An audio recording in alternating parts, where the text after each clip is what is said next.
Je m'appelle Antonia Fritsch, je suis photographe et vidéaste. Cette semaine, on a travaillé ensemble avec Alexandra Grimal au lycée Gustave Monod. Alors nous avons travaillé sur le jardin intérieur, la nature, la relation à la nature, la relation à l'intime, c'est-à-dire on a aussi enregistré un recueil de paroles. C'est un peu un jardin de paroles dans toutes les langues.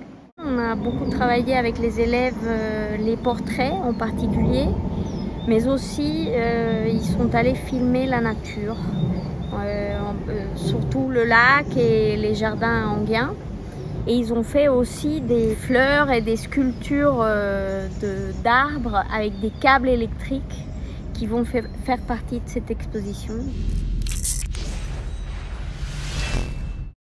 De mon côté, j'ai fait une radio avec les élèves, chacun en recueillant la parole de l'autre. Et donc on a expérimenté la traduction de textes dans je ne sais pas combien de langues, il y a vraiment beaucoup de langues. Et chacun a apporté des textes qu'il voulait dire. Il y a des poèmes iraniens, des textes du Dalai Lama, il y a un extrait du discours de Martin Luther King.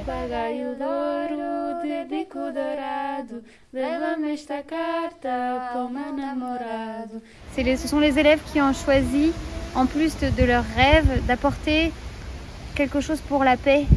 Dans le jardin de mon pays, le Tibet, je vois des fleurs de lotus dans l'herbe et des libellules.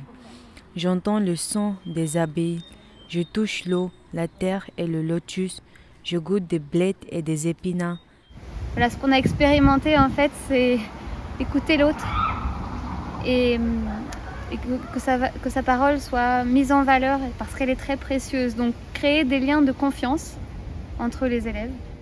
Nel giardino del mio paese, in Italia, io vedo un giardino dietro casa mia, un giardino che coltiva le rape e il basilico.